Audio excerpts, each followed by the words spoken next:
The woman's fingers dug into the hard-packed earth. Her cracked lips parted in a desperate attempt to draw breath as the relentless Arizona sun beat down on her back like a hammer against an anvil. Vincent Shepard reined in his horse so quickly that dust billowed around them both, his weathered hand instinctively reaching for the canteen at his hip as he took in the sight before him. A young woman, her once fine traveling dress torn and stained with blood and dirt, dragging herself inch by agonizing inch toward the Rio Verde that flowed just beyond a cluster of mesquite trees. He was off his mount before conscious thought could catch up to instinct, his boots hitting the ground hard as he ran to her side. "Hold on now," he said, his voice rough from days on the trail, but gentled by concern. "I have got you." She tried to speak, but only a rasp emerged from her throat. Vincent knelt beside her, carefully turning her over, and his breath caught when he saw her face. Despite the dirt and the obvious suffering etched into her features, she was beautiful dark hair matted with sweat against her forehead, eyes the color of morning sky struggling to focus on him. He uncorked his canteen and brought it to her lips, tilting it just enough to let the water flow slowly, mindful not to let her drink too fast. "Easy," he murmured. "Small sips. That is it." The woman's eyes fluttered closed as the water touched her tongue, a sound of pure relief escaping her. Her hand, trembling and scraped raw, came up to steady the canteen, her fingers briefly touching his. Even in her weakened state, he could feel the determination in her grip. After a few swallows, she pulled back slightly, gasping. They are coming," she managed, each word clearly an effort. Vincent's jaw tightened. He glanced back toward the direction from which she must have come, seeing nothing but shimmering heat and sagebrush, but he knew better than to dismiss her warning. In the Arizona Territory in the summer of 1877, danger came in many forms: outlaws, hostile raiders, claimed jumpers, or worse. "Who is coming?" he asked, already planning. His horse, a sturdy buckskin named Copper, stood nearby, trained to stay ground-tied. The river was close, perhaps 30 yards, offering some cover among the cottonwoods that grew along its banks. "Men from—" She coughed, her body shaking. "From the coach. They killed the driver, the guard. They wanted—" Another fit of coughing seized her, and Vincent saw blood on her lips. "Do not talk," he said firmly. "Save your strength." He slipped one arm under her knees and the other around her back, lifting her as gently as he could manage. She was lighter than she should have been, probably half-starved as well as dehydrated. "How long have you been out here?" 2 days, she whispered against his chest. "Maybe 3. I am not certain." 3 days in the Arizona desert in July without water or shelter. It was a miracle she was alive at all. Vincent carried her to Copper, who stood steady as a rock despite the unfamiliar burden. Getting her into the saddle while keeping her upright proved challenging, but Vincent had years of experience handling difficult situations. He settled her in front, then swung up behind her, keeping one arm firmly around her waist. "The river," she murmured. "Please." "We are going there now," he assured her. "But we need cover. If those men are truly following, we cannot stay exposed." He urged Copper forward at a careful pace, not wanting to jar the woman too much. Up close, he could see the extent of her injuries, bruises on her arms, a gash on her shoulder that had bled through her dress and what looked like a bullet graze along her ribs. Someone had tried to kill her, and they had nearly succeeded. The cottonwoods provided blessed shade, and Vincent could hear the woman's sigh as the cooler air enveloped them. He dismounted first, then carefully lifted her down, carrying her to the riverbank. The water here ran clear and cold, fed by mountain snowmelt that traveled through underground springs. "Drink slowly," he cautioned again, helping her to the edge. This time, she was able to kneel, though she needed his support. She cupped water in her hands, bringing it to her mouth with an expression of pure gratitude that made something in Vincent's chest tighten. While she drank, he kept watch, his hand resting on the revolver at his hip. The Colt Peacemaker had served him well for the past year, ever since he had left his position as a ranch foreman in Texas and headed west. He had been making his way to Agua Caliente, a small but growing town about 15 miles north of here, hoping to find work and maybe, finally, a place to put down roots. Finding a half-dead woman in the desert had not been part of his plans, but Vincent Shepard was not the kind of man who could ride past someone in need. His mother, rest her soul, had raised him better than that. The woman finally sat back, water dripping from her chin. Some color had returned to her cheeks, though she still looked like a strong wind could knock her over. "Thank you," she said, her voice still hoarse but clearer than before. "You saved my life." "We are not out of danger yet," Vincent replied, scanning the horizon again. "Those men you mentioned, how many?" "4." She closed her eyes, as if remembering was painful. "They stopped the stage on the road from Phoenix to Prescott, said they were just after the strongbox, but when they opened it and found only personal items, they—" Her voice broke. Vincent moved to sit beside her, giving her a moment. "They killed the driver and guard out of spite." She nodded. "I tried to run. One of them shot at me. I felt the bullet hit, but it just grazed my side, I think. I kept running. There were rocks, canyons. I hid for a while, but I could hear them searching. When night came, I ran again. I do not know if they are still looking, or if they gave up." "Men who kill for spite do not usually give up easy," Vincent said grimly. "But 3 days is a long time. They might think the desert finished what they started." The woman looked at him then, really looked at him, and Vincent felt the weight of her gaze. Her eyes were a striking blue, intelligent and assessing despite her ordeal. "Who are you?" she asked. "Vincent Shepard," he said. "I was heading to Agua Caliente, looking for work." "I am Clara," she replied. "Clara Northfield. She paused, swallowing hard. "I was traveling to Prescott. My uncle is the territorial secretary there. I was supposed to arrive 4 days ago. He will be worried." Vincent considered this information. Prescott was a good 50 miles northwest of their current position, a hard journey even under the best circumstances. Agua Caliente was closer, and it had a doctor, a telegraph office, and a sheriff. "We need to get you to safety and a doctor," he said. "Agua Caliente is the nearest town. Once you are patched up, we can send a wire to your uncle." Clara nodded, though Vincent could see the exhaustion weighing on her. "I do not think I can ride much farther," she admitted, and the vulnerability in her voice told him how much that confession cost her. "You do not have to," Vincent assured her. "We will rest here for a bit, get some food in you, tend those wounds as best we can. Then we will move slow and steady. Copper can handle both of us for 15 miles, especially if we follow the river and keep to the shade." He moved to his saddlebags, pulling out the supplies he had been rationing for his journey: jerky, hardtack, some dried fruit he had purchased in the last town. It was not much, but it was food. He also retrieved a clean shirt from his pack and tore it into strips for bandages. Clara watched him work, and when he brought the food and makeshift medical supplies to her, she reached for the jerky with hands that shook only slightly. "You are very kind," she said softly. "I am just a man doing what is right," Vincent replied, uncomfortable with praise. He had seen too many people in his 32 years fail to do the decent thing when it cost them nothing but a little time or comfort. He did not consider himself special for not being like them. As Clara ate, Vincent wet some of the cloth strips in the river and wrung them out. "I need to look at your wounds," he said, trying to keep his voice professional. "That shoulder and your side. If they are infected, we have a bigger problem." Clara nodded, her cheeks coloring slightly, but she was practical enough not to protest. She struggled with the torn fabric of her dress, and Vincent carefully helped her ease it off her injured shoulder. The gash was deep but relatively clean, probably from sharp rock rather than a weapon. It had stopped bleeding, which was good, but it needed proper stitching. "This is going to hurt," he warned before cleaning it with the wet cloth. Clara hissed in pain, but did not pull away. Vincent worked as quickly and gently as he could, wrapping the shoulder with clean bandages once he had cleared away the dried blood and dirt. The bullet graze along her ribs was less serious, but angry-looking, the flesh burned by the passing bullet. Vincent cleaned and bandaged that as well, trying to ignore the impropriety of the situation, though Clara seemed too focused on survival to care much about social conventions. "You have done this before," she observed, watching him tie off the bandage with practiced efficiency. "I have," Vincent confirmed. "Worked as a foreman on a cattle ranch in Texas for 10 years. Men get hurt. You learn to patch them up, or they die waiting for a doctor who might be days away." "Why did you leave?" The question was innocent enough, but it made Vincent pause. He finished securing the bandage before answering.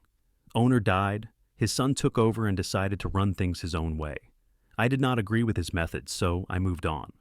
It was a simplified version of events. The truth involved a fight over how the ranch hands were being treated, wages being cut, while the new owner spent money on fancy horses and gambling trips to San Antonio. Vincent had spoken up one too many times, and the choice to leave had been made for him, though he would have left anyway rather than watch good men suffer. Clara seemed to sense there was more to the story, but she did not push. Instead, she pulled her dress back up as best she could and finished the jerky Vincent had given her.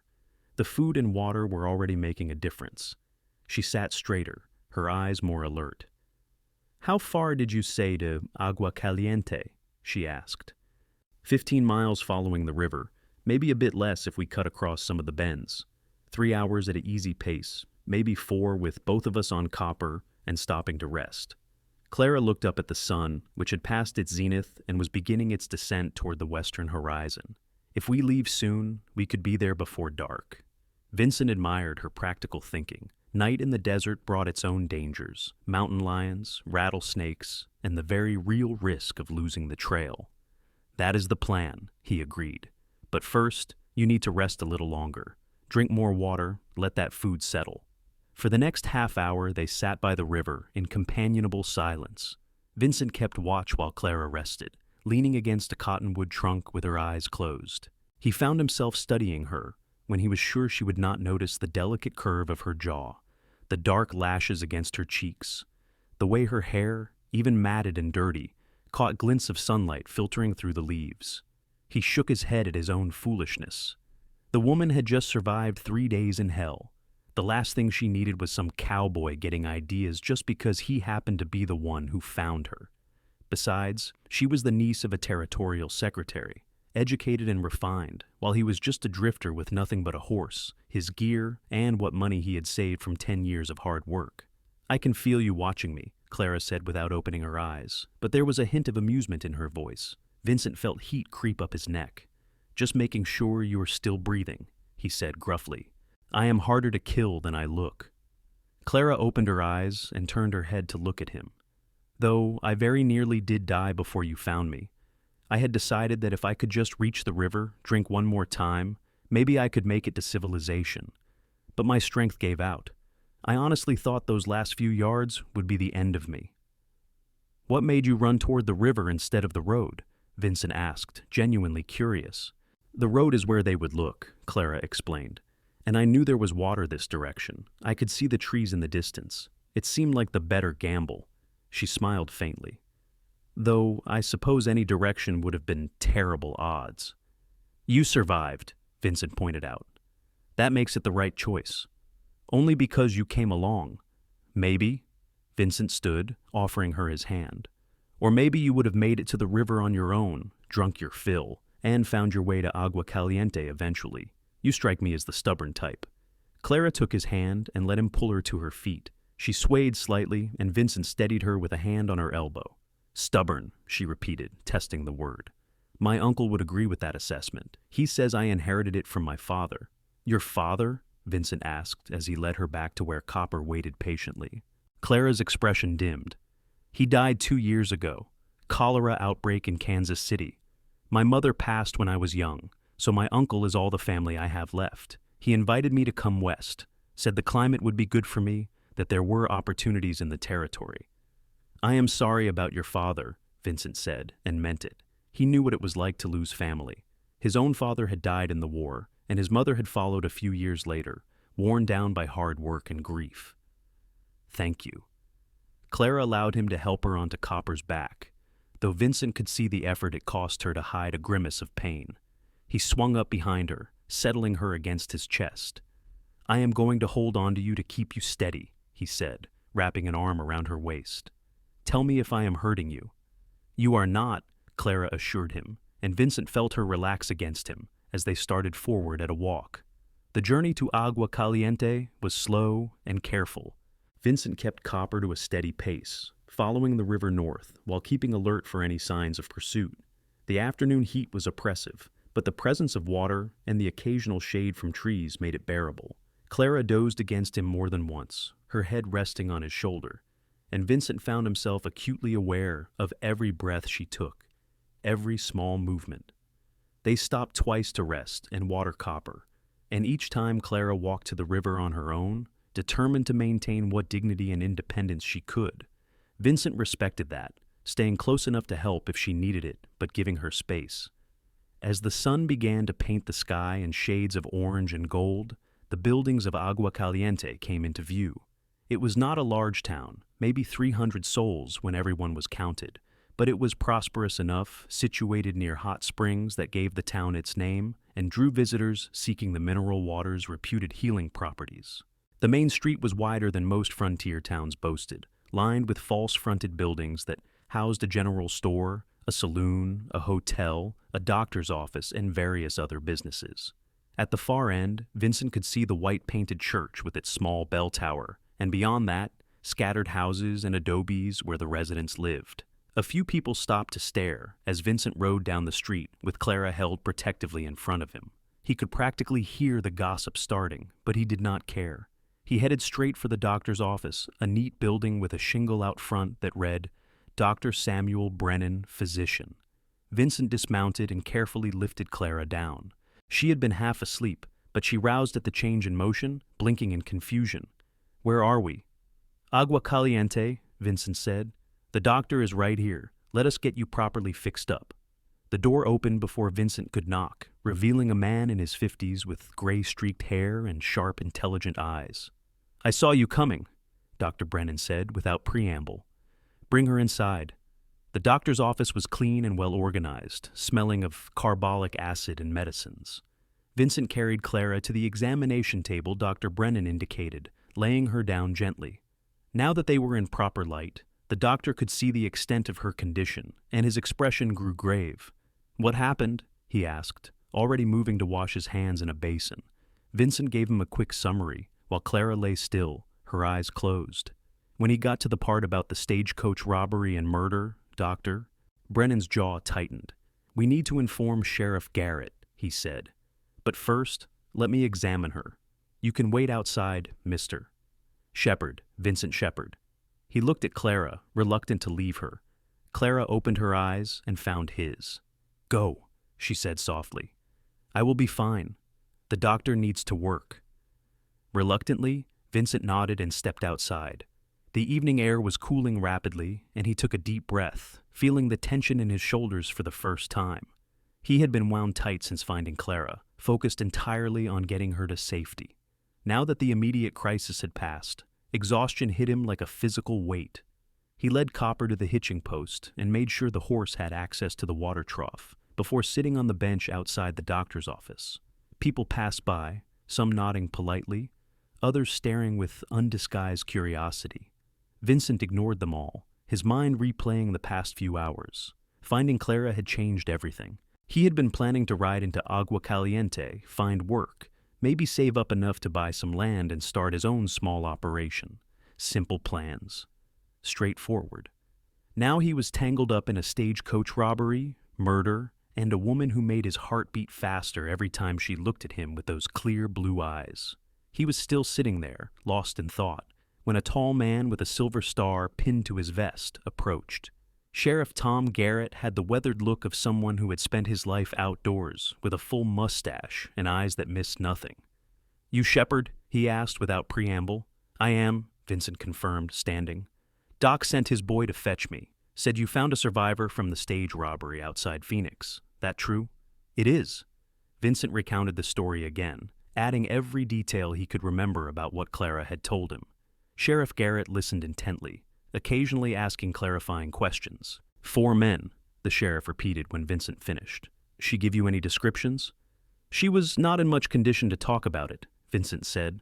"But she is in there with the doc now. You can ask her yourself once he is done." Garrett nodded slowly, his expression thoughtful. That stage was carrying mail and personal effects. The Phoenix sheriff sent a wire about it 2 days ago. They found the stage abandoned, driver and guard dead like you said, but no sign of the passengers. There were 3 a salesman, an older woman, and Miss Northfield. "What about the others?" Vincent asked, dread settling in his stomach. "No sign," Garrett said grimly. "If they ran like Miss Northfield, they either got away or the desert took them. We will organize a search party, but—" He did not need to finish. They both knew the odds. The door to the doctor's office opened, and Doctor Brennan emerged, wiping his hands on a towel. "She is stable," he announced. "Dehydrated, malnourished, with multiple contusions and lacerations, but nothing life-threatening now that she has had water and medical attention. The shoulder wound needed stitches, but it should heal cleanly. She is very lucky you found her when you did, Mr. Shepard. Another day would have been too late." Relief flooded through Vincent so intensely that he had to steady himself against the porch post. "Can I see her?" Dr. Brennan nodded. "She is asking for you, but keep it brief. She needs rest." Vincent stepped inside, leaving Sheriff Garrett to consult with the doctor. The examination room was separated from the waiting area by a curtain, and Vincent paused before pushing it aside. Clara lay on the examination table, now covered with a clean blanket. Someone, probably the doctor, had cleaned her face and hands, and her hair had been brushed back. She looked impossibly young and fragile. "Hey," Vincent said softly. Clara's eyes opened, and a genuine smile crossed her face. "Hey yourself. The doctor says I'm going to live, thanks to you." "You did most of the surviving yourself," Vincent countered, moving to stand beside the table. "I just helped with the last bit. That last bit would have killed me." Clara reached out and caught his hand, squeezing it with surprising strength. "I owe you my life, Vincent Shepard."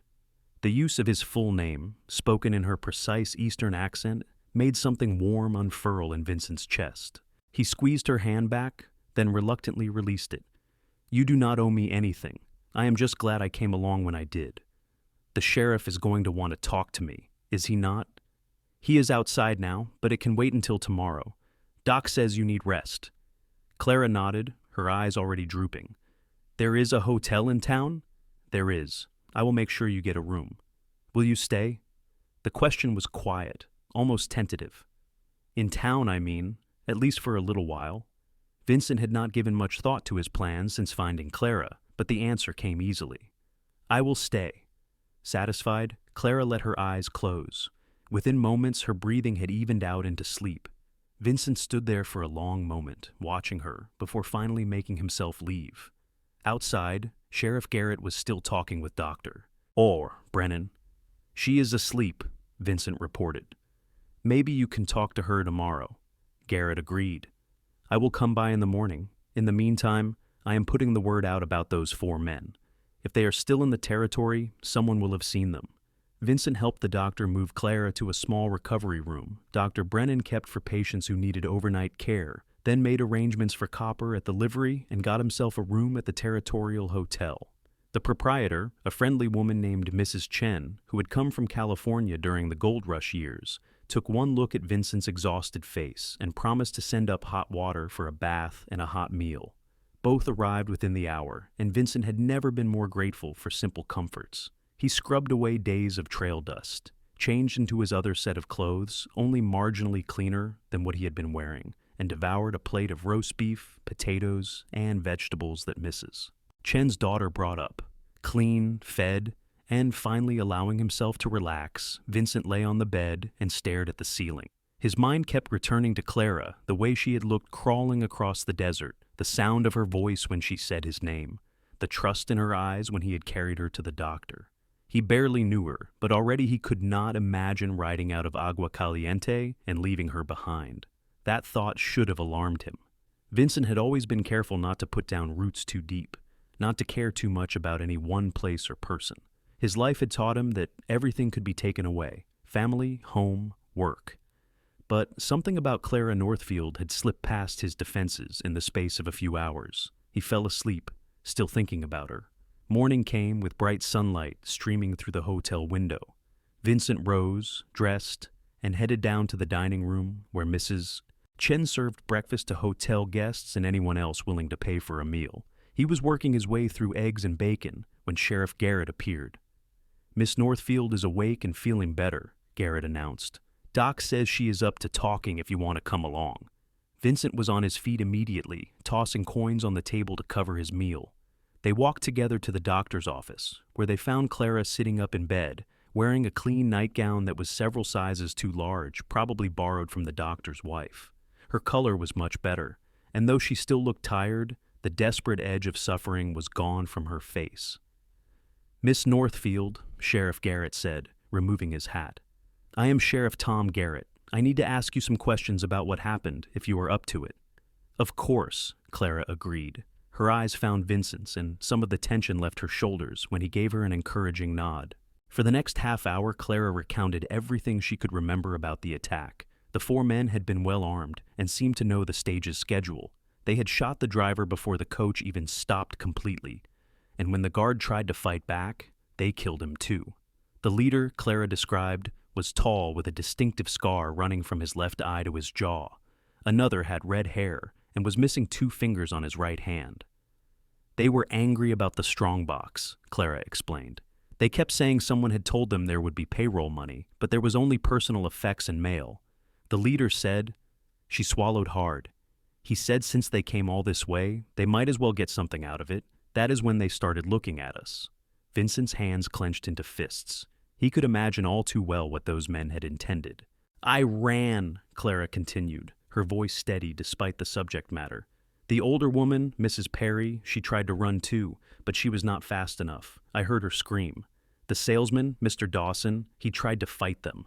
I think they shot him. I just kept running. I heard bullets hitting rocks near me, felt one hit my side, but I did not stop." "You did the right thing," Garrett assured her. "Can you tell me anything else about these men? Accents, horses, anything at all?" Clara thought for a moment. "One of them had a Texas accent, I think, and their horses were good quality, not the usual sort you see out here. The leader was riding a paint horse, black and white." Garrett wrote all of this down in a small notebook. "This is good information, Miss Northfield. I will wire the descriptions to Phoenix and Prescott, see if anyone has seen them. We will also send a party back to where you were attacked, see if we can find any trace of the other passengers." After the sheriff left, Vincent moved closer to Clara's bedside. "How are you really feeling?" he asked quietly. "Sore," she admitted, "and tired, even though I just woke up. But so much better than yesterday. Vincent, I keep thinking about what would have happened if you had not come along." "But I did," Vincent said firmly. "No use dwelling on what might have been." Clara studied him for a long moment, her blue eyes serious. "What are your plans now? You said you were coming here to look for work." "I still am," Vincent replied, "though I have not had much chance to ask around yet." "Will you come back? Later, I mean, when you have time. I feel—" She hesitated, a faint blush coloring her cheeks. "I feel safe when you are around. Is that foolish?" "No," Vincent said, more gruffly than he intended. "It is not foolish. I will come back. I promise." He kept that promise, visiting the doctor's office twice more that day between inquiries about work. By evening, he had secured a position at the Silver Creek Ranch, one of the larger outfits in the area, starting in 3 days. The foreman, a man named Jack Winters, had been impressed by Vincent's experience and references from his previous employer in Texas. Over the next week, Vincent fell into a routine. He would check on Clara in the morning before heading out to the ranch to help with preliminary work, mending fences, sorting equipment, getting familiar with the layout and the other hands. In the evenings, he would return to town and visit Clara, bringing her books from the small lending library or fresh fruit from Mrs. Chen's kitchen. Clara's recovery progressed steadily. By the 4th day, she was able to move to the hotel, taking a room down the hall from Vincent's. Dr. Brennan had been reluctant to let her go, but Clara had insisted she was well enough, and the doctor had finally agreed with strict instructions about rest and caring for her wounds. They began taking meals together in the hotel dining room, and Vincent found himself looking forward to those times more than anything else in his day. Clara was intelligent and well-read, with strong opinions about everything from politics to literature. She made him laugh with her dry observations about the other hotel guests and listened with genuine interest when he talked about his work or his past. "I never thought I would end up in the West," Clara confessed one evening over dinner. "I grew up in Kansas City, which felt like the edge of civilization when I was young, but this—" She gestured around them. "This is truly the frontier." "Does it scare you?" Vincent asked. "Sometimes," she admitted. "But I think I like it. There is a freedom here, a sense that people can be whoever they want to be, without the weight of old expectations. In Kansas City, everyone knew who your family was, what you should do, how you should act. Here, you are judged by what you do, not where you came from." Vincent nodded slowly. "That is true enough, though it can be hard too, making your own way without family or history to fall back on." Is that why you left Texas? He had told her some of the story already, but not all of it. Now, with Clara looking at him with those perceptive eyes, Vincent found himself opening up more. The new owner, Jacob Thornton Jr., he was not a bad man exactly, just thoughtless. He had never had to work hard for anything, so he did not understand that the ranch hands were not just tools to be used and discarded. When he cut their wages but threw money around on luxuries, I spoke up, several times. The last time, he told me if I did not like how he ran things, I could leave. So you left. I left, Vincent confirmed. Maybe I should have stayed, kept fighting for the men who could not leave, but I was tired. Tired of arguing, tired of watching good people suffer, tired of feeling like I was beating my head against a wall. Clara reached across the table and took his hand. You did what you could. Sometimes walking away is not giving up. It is choosing to fight a different battle. The touch of her hand, the understanding in her voice, made Vincent's throat tight. You have a kind way of looking at things, he managed. I have a realistic way, Clara corrected gently. You are a good man, Vincent Shepard. I knew it from the moment you brought that canteen to my lips. They sat like that for a moment, hands linked across the table, until Mrs. Chen bustled over to refill their coffee cups and the spell was broken. But something had shifted between them, an acknowledgement of feelings neither had quite voiced, but both felt growing stronger with each passing day. A week and a half after Vincent had found Clara in the desert, Sheriff Garrett came to the hotel with news. We found the bodies of the other 2 passengers, he said quietly, his hat in his hands. I am sorry, Miss Northfield. They did not make it. Clara's face went pale, but she nodded, her composure holding. Where? About 2 miles from where we found the stage. Mrs. Perry had been shot, probably right after you ran. Mr. Dawson made it farther, but he had been wounded. The desert took him. Vincent, who had been present when the sheriff arrived, watched Clara struggle with the news. After Garrett left, she turned to Vincent with tears in her eyes. I did not know them well. We had only been traveling together for a day, but they were good people, and they died because some outlaws were angry about not finding money to steal. It is not right, Vincent agreed, pulling her into an embrace without thinking about propriety, or what anyone might say. Clara came willingly, pressing her face against his chest as silent tears fell. He held her, one hand stroking her hair, murmuring wordless comfort. Eventually, Clara pulled back, wiping at her eyes. I am sorry. I do not usually fall apart like that. You have every right to fall apart, Vincent told her. You survived something terrible. You are allowed to grieve. That evening, Vincent suggested a walk instead of dinner. Clara agreed, and they strolled through Agua Caliente as the sun set, painting the desert sky in shades of purple and gold. The town was quiet, with most people settling in for the evening. They walked past the church, down a path that led toward the hot springs that gave the town its name. The springs bubbled up from the ground in a series of pools, the water warm and mineral-rich.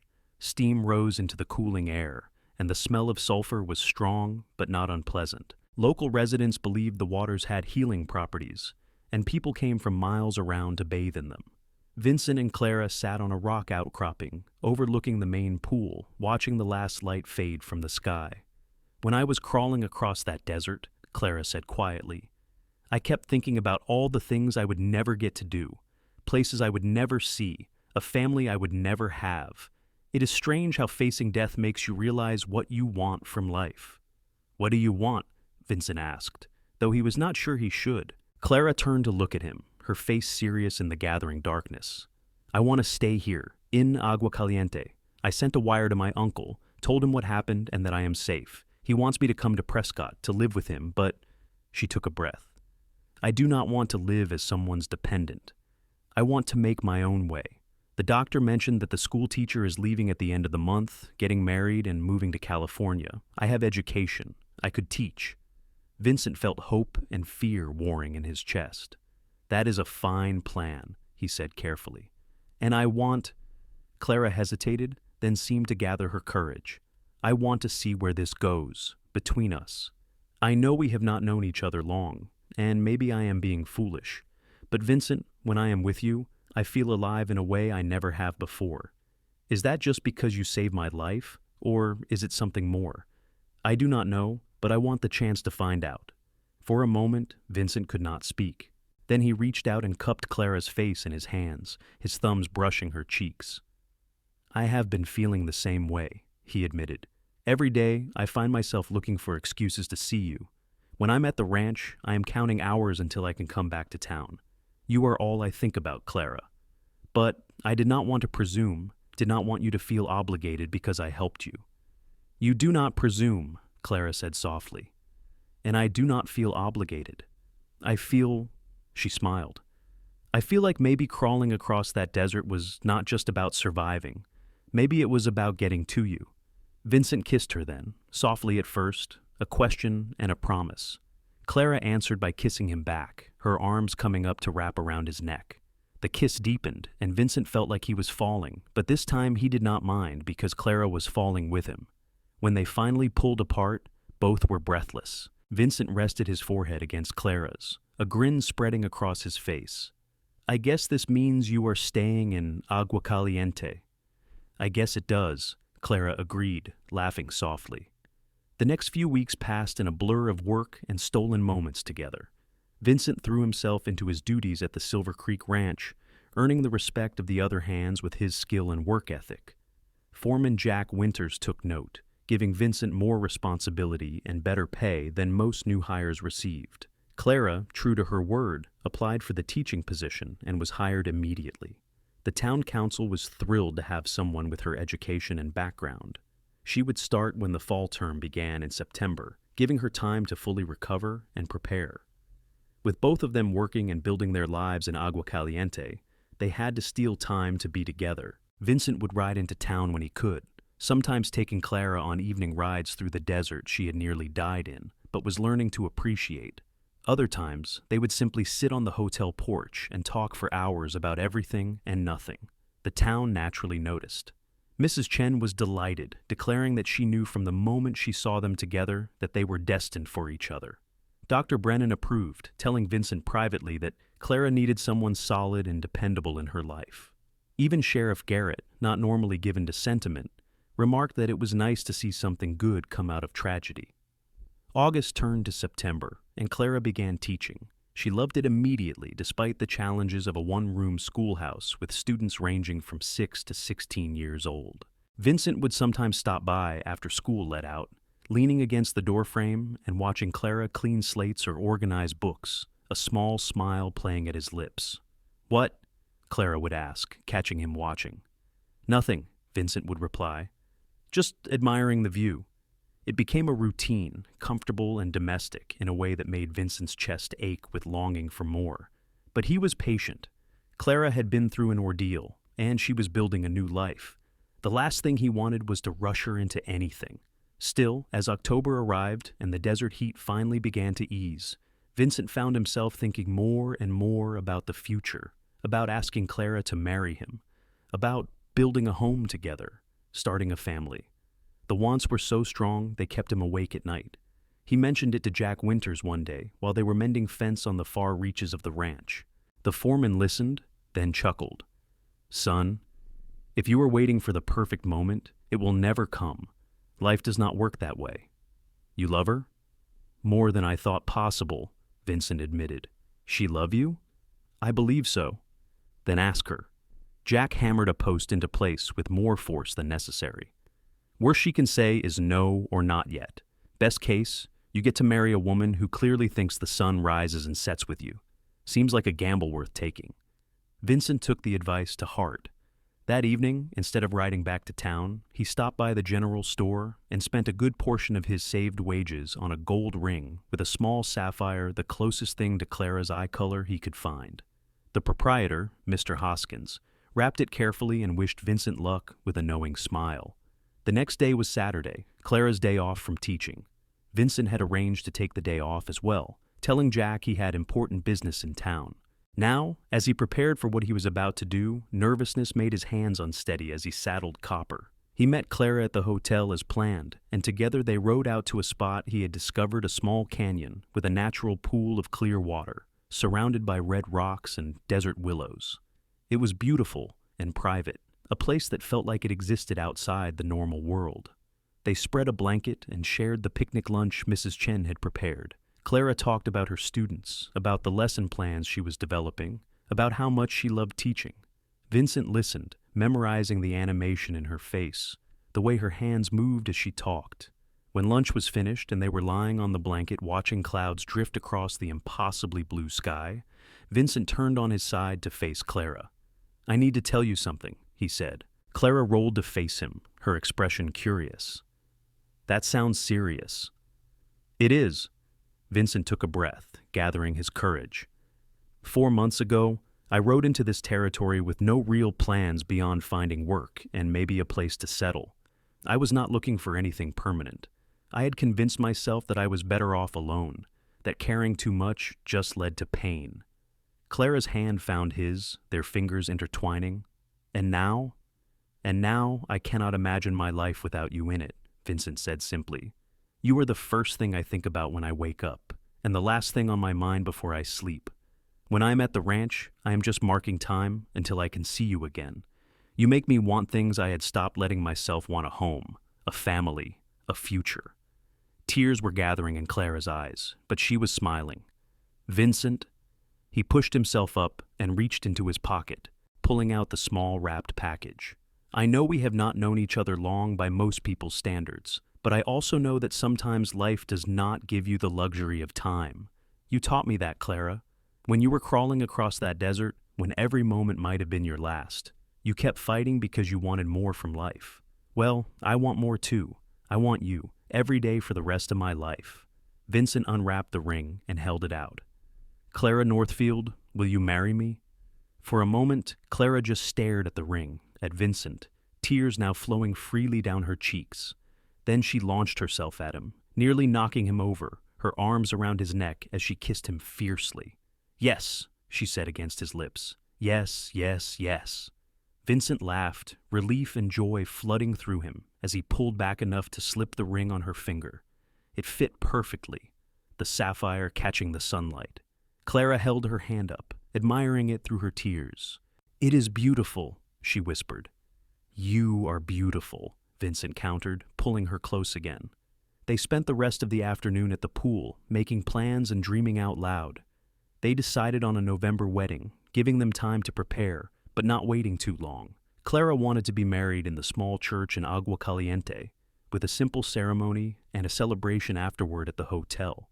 When they finally rode back to town, Clara's ring glinting on her finger, and both of them unable to stop smiling, they were met with congratulations. News traveled fast in a small town, and somehow people already seemed to know. Mrs. Chen hugged them both, declaring that she would make the wedding cake herself. Dr. Brennan shook Vincent's hand and told Clara she was getting a good man.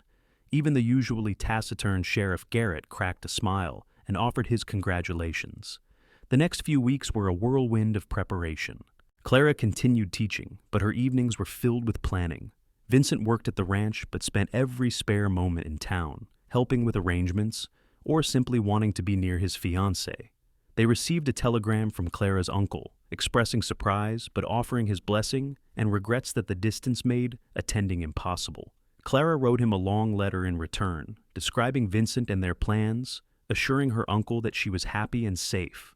November arrived with cooler temperatures and crystalline skies. The wedding was set for the 15th, a Saturday. Vincent spent the morning at the ranch, too nervous to eat much of the breakfast the ranch cook prepared. Jack Winters, who had agreed to stand as Vincent's best man, found the whole thing amusing. "You look like you were about to face a firing squad, not marry the woman you love," Jack observed as they rode into town. "I just want everything to be perfect for her," Vincent admitted. "It will be," Jack assured him, "because you will be there, and that is all she really cares about." The church was decorated with desert wildflowers that some of the townswomen had gathered, their colors bright against the white walls. The pews filled quickly with townspeople, most of whom had become friends over the past few months. Vincent stood at the front with Jack beside him, his heart pounding as he waited. Then the church doors opened, and Clara appeared. She wore a simple white dress that Mrs. Chin had altered from her own wedding gown, with lace at the collar and sleeves. Her dark hair was arranged in soft curls, with a few wildflowers tucked in. She carried a small bouquet, and her eyes were locked on Vincent as she walked down the aisle, her smile radiant. Vincent felt his throat tighten with emotion. She was so beautiful, and she was choosing him, a cowboy with nothing but his horse, his skills, and his determination to build a good life. The ceremony was brief, conducted by Reverend Walsh in a warm, steady voice. Vincent barely heard the words, too focused on Clara's face, on the feel of her hands in his as they exchanged the vows. When the Reverend finally pronounced them husband and wife, and told Vincent he could kiss his bride, Vincent did so with all the love and promise he could pour into that single kiss. The celebration afterward at the hotel was lively and heartfelt. Mrs. Chen had outdone herself with the food, and someone had brought a fiddle, leading to dancing that lasted well into the evening. Vincent danced with Clara, holding her close and marveling that she was now his wife. "Happy?" he murmured against her ear. "Happier than I ever thought possible," Clara replied, pulling back to look at him. "When I was in that desert, dying of thirst, I could not have imagined this, that just a few months later, I would be here, married to the man who saved me, surrounded by friends in a town I love. It feels like a dream." "If it is, I do not want to wake up," Vincent said, kissing her forehead. They had rented a small house on the edge of town, 2 rooms and a kitchen, but it was theirs. That night, as they finally retreated from the celebration to their new home, Vincent carried Clara over the threshold, both of them laughing at the tradition. Inside, someone, probably Mrs. Chen, had lit lamps and left flowers on the table. Their wedding night was tender and sweet, filled with whispered words and gentle discoveries.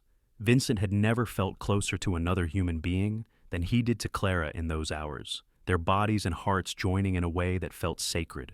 Afterward, as they lay together in the darkness, Clara's head on Vincent's chest and his arms wrapped around her, she sighed contentedly. "I am so grateful that you found me," she said softly. "I am grateful you kept fighting to survive," Vincent replied. "If you had given up even an hour earlier, I never would have made it in time." "I think we were meant to find each other," Clara mused. "Everything that happened, as terrible as it was, led us here, to this moment." Vincent considered that. The stagecoach robbery, Clara's desperate flight through the desert, his decision to take the route along the river instead of the main road, any one of those things could have been different, and they never would have met. "Maybe you are right," he said. "Maybe it was all meant to be." Life settled into a new rhythm after the wedding. Clara continued teaching, beloved by her students and respected by their parents. Vincent worked at the Silver Creek Ranch, where Jack Winters increasingly relied on him to help manage the operation. The owner, Mr. Dalton, noticed Vincent's dedication and skill, hinting that when Jack eventually retired, Vincent would be his choice for foreman. They were happy, building a life together in Agua Caliente. On weekends, they would take long rides through the desert, Clara's fear of the landscape that had nearly killed her, long since replaced by appreciation for its stark beauty. Vincent taught her to read the signs of the land, where to find water, which plants were edible, how to navigate by the stars. In return, Clara shared her love of books and learning with Vincent, reading aloud in the evenings while he worked on small projects around the house. He had never had much formal education, but Clara opened up worlds to him with her stories and her knowledge. Spring came, bringing wildflowers that carpeted the desert in unexpected color. Clara had been feeling unwell for a few weeks, and when she finally visited Dr. Brennan, he confirmed what she had suspected: she was pregnant. Clara was overjoyed, and when she told Vincent that evening, he swept her up in his arms and spun her around, both of them laughing. "We are going to have a baby," Clara kept saying, as if she could not quite believe it. "We are going to have a baby," Vincent echoed, his hand settling gently on her still flat stomach. "Our baby." The pregnancy progressed smoothly, though Clara had to give up teaching as she grew larger. The school board promised her position would be waiting after the baby was old enough. Vincent became almost comically protective, worrying if Clara so much as walked too far or lifted anything heavier than a book. "I am pregnant, not made of glass," Clara would protest, amused and exasperated in equal measure. "I know," Vincent would reply, "but you are carrying the most precious thing in the world, and I will not take any chances." In November, exactly 1 year after their wedding, Clara went into labor. Vincent rode at breakneck speed to fetch Dr. Brennan, then paced outside their bedroom while the doctor and Mrs. Chen, who had come to help, attended to Clara. The sounds of her pain made Vincent's hands shake, helpless as he had never been before. After what felt like an eternity, but was actually only a few hours, a baby's cry pierced the air. Vincent froze, his heart in his throat, until Dr. Brennan opened the door with a huge smile. "You have a son," he announced, "and your wife is doing fine. Come meet him." Vincent entered the room on unsteady legs. Clara lay propped up in bed, exhausted but glowing, holding a tiny bundle wrapped in a blanket. When she looked up and saw Vincent, her smile was radiant. "Come see our son," she said softly. Vincent approached and looked down at the baby in Clara's arms. He was tiny and red-faced, with a shock of dark hair. As Vincent watched, the baby opened his eyes blue like his mother's and seemed to look directly at him.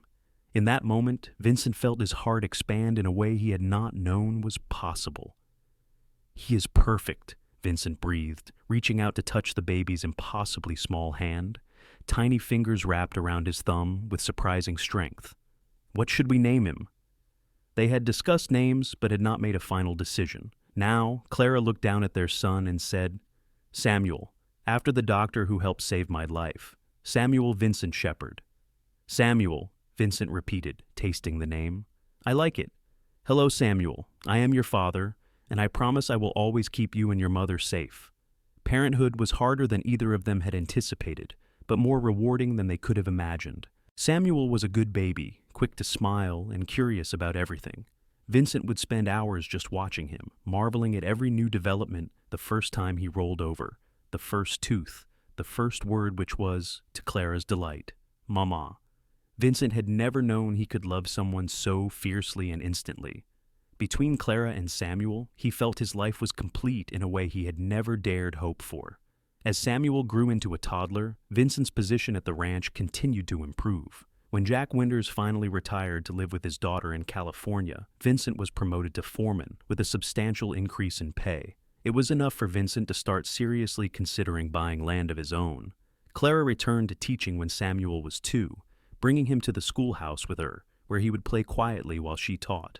The students loved having a baby in the classroom and competed for chances to help watch him. 2 years after Samuel's birth, Clara became pregnant again. This time, the pregnancy was harder, and Dr. Brennan insisted she rest more. Vincent hired a young woman from town to help with Samuel in the housework, taking as much burden off Clara as he could.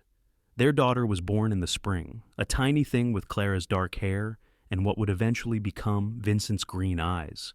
They named her Rose, after Vincent's mother, and she completed their family in a way that felt perfect. Life continued, busy and full. Vincent eventually saved enough to buy a small parcel of land near the Silver Creek Ranch, where he built a larger house for their growing family with his own hands and the help of friends. It was not grand, but it was solid and comfortable, with a view of the mountains and plenty of room for the children to play. Samuel grew into a thoughtful, intelligent boy who loved books like his mother and the outdoors like his father. Rose was spirited and fearless, keeping both Vincent and Clara on their toes. Watching them grow, teaching them, loving them, it was everything Vincent had never known he wanted. On their 10th wedding anniversary, Vincent and Clara took a rare evening to themselves, leaving the children with Mrs. Chen. They rode out to the canyon where Vincent had proposed, spreading a blanket beside the same pool and watching the stars emerge as the sun set. "Do you ever think about that day?" Vincent asked, holding Clara close. "The day I found you?" "All the time," Clara admitted.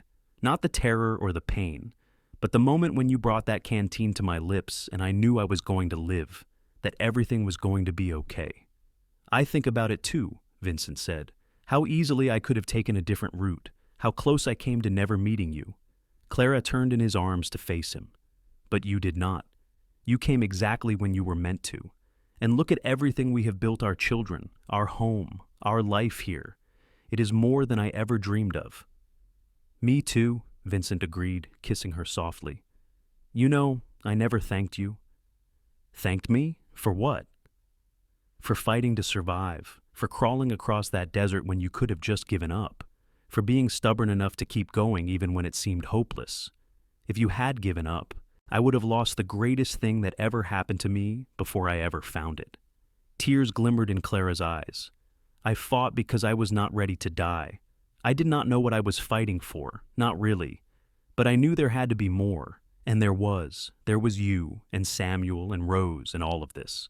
She gestured around them, encompassing not just the canyon, but their entire life.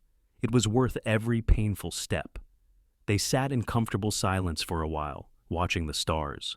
Vincent thought about the path that had brought him here, the loss of his parents, the hard years working ranches, the decision to leave Texas, the route along the river that had changed everything.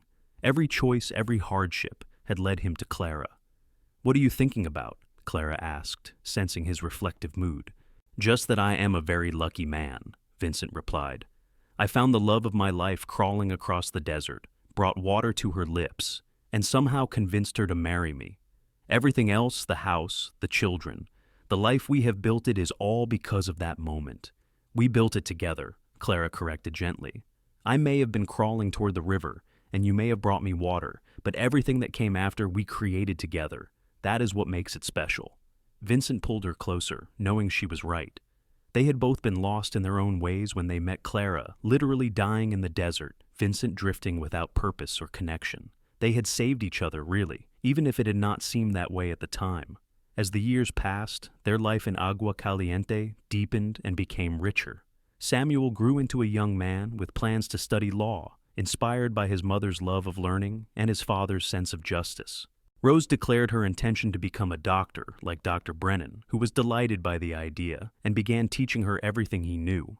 Vincent eventually bought the Silver Creek Ranch when Mr. Dalton decided to retire, making him and Clara landowners of a significant property. It was hard work, but with Samuel and Rose helping when they were home, and with Clara's sharp mind handling the business side, they made it prosper. On their 20th anniversary, their children threw them a celebration that brought together nearly everyone in Agua Caliente. The town had grown over the years, but it retained its close-knit feeling. Sheriff Garrett, now retired, gave a speech about the day Vincent rode into town, with a half-dead woman in his arms, and how nobody who saw them together was surprised when they fell in love. Mrs. Chen, now quite elderly, but still sharp as ever, presented them with a beautiful quilt she had made, each square representing a year of their marriage. Dr. Brennan, training Rose as his apprentice, spoke about how rare it was to see true love, the kind that lasted and grew stronger with time. Vincent stood with Clara at his side, their children flanking them, and looked out at the faces of friends and neighbors. This community, this life, this family. It was more than he had ever imagined possible that hot July day, when he saw a woman crawling across the desert toward the river. "I want to say something," Vincent announced, unusual for him, who preferred action to words. The crowd quieted. 20 years ago, I was just a cowboy passing through, looking for work and not much else. I thought I knew what life was about: hard work, moving on, not getting too attached. Then I found Clara, and everything I thought I knew turned out to be wrong." He looked down at his wife, who was watching him with shining eyes. "She was crawling toward the river when I saw her. I brought water to her lips. It was such a simple thing, just basic human decency, but it changed my entire life. Because Clara did not just survive, she lived. She taught me how to really live too. She gave me children, a home, a purpose. She made me better than I ever thought I could be." Clara gripped his hand tightly as Vincent continued. "So, I guess what I want to say is thank you. To Clara for fighting to survive. To this town for welcoming us and becoming our family. And to whatever luck or fate or divine providence put me on that particular trail on that particular day. I am grateful every single day for all of it." The celebration continued late into the night, but eventually Vincent and Clara slipped away to their ranch, leaving the party in their children's capable hands. They stood on the porch of the house Vincent had built, looking out over land they owned, land they would pass down to Samuel and Rose someday. 20 years, Clara mused, leaning against Vincent. It feels like no time at all and forever, all at once.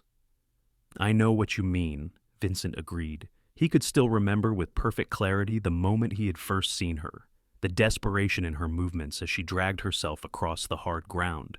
He remembered the weight of her in his arms, the relief in her eyes when the water touched her lips.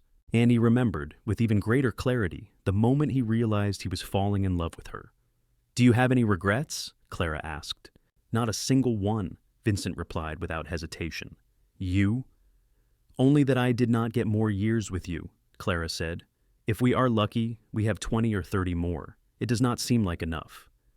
Then, we will make every day count, Vincent promised, turning to face her and cupping her face in his hands the way he had the night she told him she wanted to see where their relationship would go. Every single day, I will make sure you know how much I love you, how grateful I am that you kept crawling toward that river, that you did not give up. Clara kissed him then, soft and sweet and full of promise. And I will make sure you know that bringing water to my lips was not just an act of mercy. It was the first gift in a lifetime of gifts you have given me. You saved my life, Vincent, in more ways than you will ever know.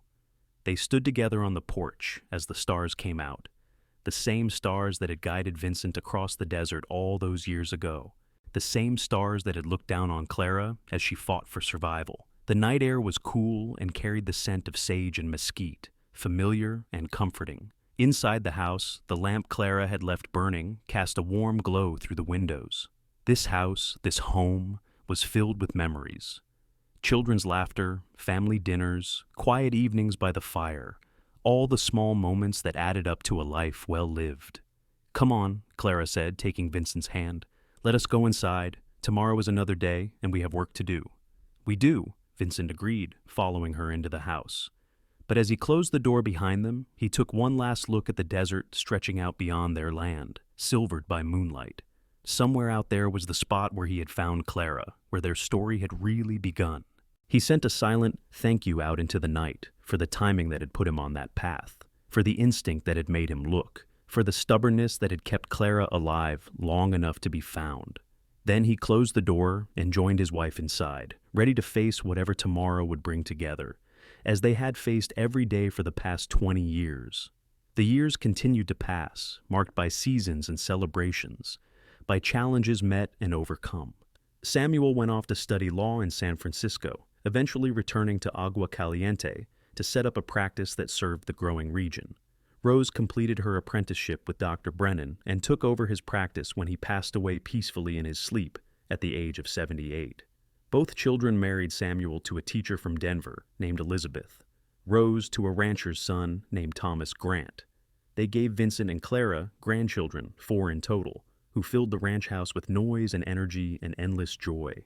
Vincent and Clara watched their family grow, their legacy secured not just in land and property, but in the values they had instilled: hard work, compassion, determination, and love. They had built something lasting, something real from that desperate moment in the desert. On their 30th anniversary, too old now for the long ride to the canyon, they sat on their porch watching the sunset paint the sky. Their hands were linked, fingers intertwined in a gesture so familiar it was automatic. Clara's hair was now streaked with silver, and Vincent's face was deeply lined by years in the sun. But to each other, they were still the young people who had found each other against all odds. "I have had a good life," Clara said softly. "We are not done yet," Vincent protested, though he knew what she meant. They were both feeling their age now, the aches and pains that came with years of hard work. "No," Clara agreed, "but I wanted to say it anyway. In case I do not say it enough, you gave me a good life, Vincent. A wonderful life. Everything I could have wanted and more." "We gave each other a good life," Vincent corrected, just as she had corrected him all those years ago. "From that first moment when I brought water to your lips, we have been partners in everything." Clara smiled, that same radiant smile that had caught Vincent's heart 30 years earlier. "Partners," she agreed. "I like that." They sat in comfortable silence as the sun disappeared below the horizon and the first stars appeared. Inside the house, they could hear their daughter-in-law preparing dinner, the sounds of grandchildren playing, the normal, beautiful chaos of family life. Vincent thought about the long road that had brought him here, the losses and the loneliness, the hard work and the uncertainty. And he thought about that blazing July day when he had seen a woman crawling toward the river, desperate and dying, and how stopping to help her had been the single best decision of his life. He had brought water to her lips, a simple act of human kindness, and in return, she had given him everything: love, family, purpose, joy. It was the best trade he could have ever imagined. "What are you thinking about?" Clara asked, reading his mood as she always could. "Just that I would do it all again," Vincent said. "Every moment, every choice, every hardship, all of it exactly the same, as long as it led me back to you." Clara leaned her head on his shoulder, fitting perfectly against him, as she had for 30 years. "Me too," she whispered. "Every painful step across that desert, every moment of fear and desperation. All of it was worth it to end up here, with you, with our family, with this life." As the stars filled the sky and the cool evening air settled around them, Vincent Shepard held his wife close and knew with absolute certainty that he was the luckiest man alive. He had found his purpose, his home, and his heart's desire in the form of a woman crawling toward the river on a desperate summer day. And when he had brought the water to her lips, he had saved her life. But in doing so, she had saved his as well. They had saved each other, really, and built something beautiful from that salvation. That was their story, their truth, their legacy. It was enough, more than enough. It was everything.